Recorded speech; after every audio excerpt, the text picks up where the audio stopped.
대선이 실시된다고 한다면 지금은 여러 가지 여론조사에는 이제 이재명 대표가 압도적이지 않습니까? 그런데 그것은 또 추후에 두고 봐야 한다고 저는 봐요. 일단 여권에서는 누구도 지금 조기 대선을 이야기할 수 없는 상황이단 말이에요. 네. 그러면 결과적으로 결과에 따라서 보수층이 또 완전히 결집할 가능성이 크고 또 이재명 대표는 이제 사법 리스크가 있는 현존하는 아주 위험한 후보가 될 수 있기 때문에 오히려 사법 리스크가 없고 전혀 결점이 없는 그런 후보가 나온다고 한다면 중도랄지 국민의 선택은 달라질 수 있어요. 그래서 이걸 뭐 야권에게 탄핵이 된다고 해서 유리한 지형이다고 이건 100% 얘기할 수 있는 것은 아니다. 저는 그렇게 봅니다. 심판 선거로 갈 수밖에 없기 때문에 상황 자체가 좋은데 거기에서 우려하는 지점이 딱 하나 나오는 겁니다. 그게 뭐냐면 권력의 독점이라는 부분인데 예를 들어서 이재명 후보가 나와서 독주를 하는 모습을 보인다.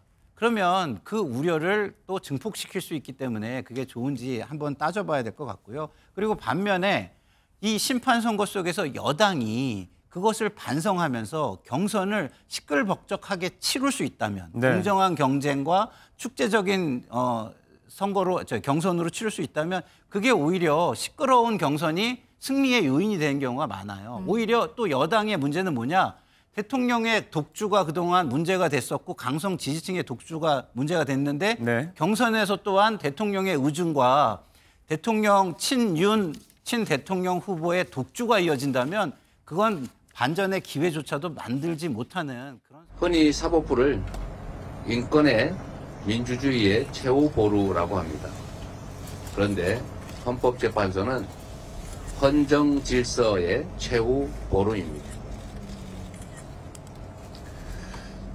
저는 헌법재판소가 헌법의 이념과 가치 그리고 헌법재판소에 주어진 헌법상의 책무, 국민이 부여한 책임, 역사적 사명 의식을 가지고 합당한 결론을 낼 것으로 국민과 함께 기대하며 기다리겠습니다. 네, 오늘 이 대표의 발언 일단 어떻게 들으셨습니까? 현재 명백하게 어떻게 하겠다는 얘기는 않잖아요. 그러니까 뭐 내부적으로는 인용이 될 것이라는 확신을 가질 수도 있고 또 그렇지 않을 수 있어요. 그런데 당대표 입장에서는 결과가 어떻게 되면 이걸 불복하겠다. 어떻게 되면 승복하겠다. 이렇게 이야기는 어렵겠죠. 그러니까 절제된 제가 볼 때는 말을 했다고 이렇게 볼 수밖에 없어요. 이재명 대표도 얘기하잖아요. 헌정 질서의 최후 보루라고. 그러면 헌재에서 어떤 결정이 나오든 여야 할 것 없이 저는 제가 볼 때는 승복을 해야 한다고 봐요. 그런데 사실 워낙 이제 찬반이 나눠져 있기 때문에 쉽지 않을 것입니다. 그렇지만 국가와 국민을 생각하는 거예요. 그래서 결과가 나오면 제일 중요한 것은 지금 이렇게 갈라진 국민을 통합하는데 여야가 힘을 합쳐야 하는 것이 우선적이고요. 두 번째가 민생이 되겠죠. 더군다나 이제 경제 자체가 엄청나게 어렵지 않습니까? 그렇죠. 그걸 어떻게 회복시키는데 힘을 합쳐야 하는데 그렇지 않고 어느 결과에 대해서 자기들이 원하는 결과가 안 나왔다고 해서 이걸 가지고 계속 정쟁을 일삼고 하는 것은 제가 볼 때는 국가와 국민을 굉장히 피폐하게 만드는 행위다. 저는 그렇게 봅니다. 김상일 부대변인은 어떻게 보셨어요? 이 대표가 이야기한 거는 결론이 나기 전에 최대한 뭐 이렇게 기도하는 마음으로 그리고 기대하는 마음으로 발언을 한 거라고 저는 보고요. 승복에 대한 이야기를 먼저 했을 시에 지지층의 어떤 뭐랄까요? 바람이나 이런 거를 원하는 그런 모습 같은 게 해이해질 수 있으니까 그냥 그런 얘기는 안 한 것으로 보이는데 승복하지 않을 도리가 없습니다. 적어도 제도권에 있는 사람들은 제도를 통해서 모든 것을 해나가야 되는 사람들이에요. 그런데 제도적으로 결론이 지어졌는데 제도를 뭐 무시하듯이 불복을 한다? 그게 어떻게 가능하겠습니까? 그런 거는 시민사회나 이런 데서나 가능한 거예요. 근데 어제 박홍근 의원 같은 경우에는 기각이 나온다면 뭐 불복, 저항 선언으로 위헌 릴레이를 멈춰 세우자 뭐 이런 얘기를 해서 사실 논란이 일었거든요. 그러니까 이게 사적 감정이 너무 이렇게 커지면 이성을 조금 지키기가 어려운 것인데요. 박홍근 의원이 뭐 제가 개인적으로 굉장히 친한 분이지만 저는 뭐 이것을 동의하고 옳았다고 말씀드리기는 좀 어렵고 비판을 할 수밖에 없는데 지금 제도권에 계시잖아요. 제도권은 제도를 지키지 않으면 국가의 근간이 무너지고 법 제도가 무너지면 이 근대 국가가 유지가 될 수 있겠습니까?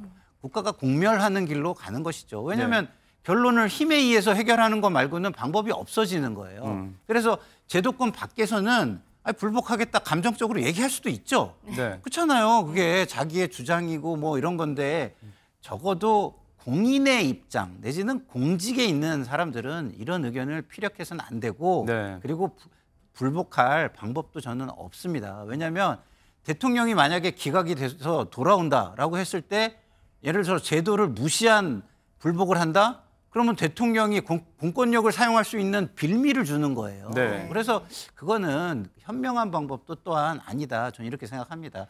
결국 정치는요. 다음 선거 때 대통령이 이 정도를 하고 돌아오지 못할 것이지만 만에 하나 돌아온다 하더라도 예. 다음 선거에서는 저는 이길 리가 만무하기 때문에 그때 정권을 잡아서 안정적이고 모범적인 정치적인 모습을 보여주는 것이 정치인들이 할 일이다 저는 생각합니다. 네, 뭐 만에 하나라고 확언을 하셨습니다만, 자 국민의힘 지도부에서는 심판 결과 예측에 대해서 뭐 당연히 조금 말을 아끼고 있는데 내부에서는 기각에 대한 기대감도 조금씩 엇비치고 있습니다.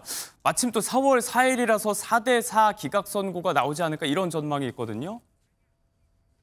자 김광삼 변호사님. 그건 이제 전혀 근거가 없죠. 뭐 4월 4일 날 잡으면 그렇고 4월 6일 날 잡으면 아닌가요? 어떻게 될까? 방금 밑에 그림 CG 보시면 박대출 의원은 4월 4일은 4대4로 그냥 농담으로 이제 재밌게 얘기를 하는 거죠. 일종의 아재 개그다 저는 이렇게 봐요. 그래서 바람 자체를 그런 바람을 어떻게 보면 탄핵의 이제 결과가 그렇게 이루어졌으면 좋겠다라는 그런 생각을 하고 있는 거 보입니다. 그런데 뭐 이게 일단 전에 이루어졌고 뭐 탄핵 헌법재판관들이 4대4니까 4월 4일 잡읍시다 이렇게 했겠어요. 그러니까 숫자를 가지고 지금 재미있는 얘기들이 많이 돌더라고요. 말씀하신 대로 4월 4일이니까 4대4. 또 반대로 민주당 쪽에서는 4 더하기 4 뭐 이런 얘기도 있어요. 4 빼기 4. 뭐 사회가 뭐 이게 뭐 안 좋은 의미의 그 한자 사자가 있어서 그걸 하는 경우도 있고요. 그리고 이것이 계엄을 선포한 날로부터 123일이 지났을 때 선고가 나온다. 그래서 뭐 123일 만에 또 결론이 12.3인데 123일 만에 결론이 지어진다. 뭐 별의별 얘기가 다 있는데요. 이런 얘기는 정말 그 바람과 기대를 담아서 그거를 그냥 해석하고 다른 사람에게 그런 어떤 위안을 주기 위한 하나의 이야기일 뿐이다. 이런 생각이 듭니다.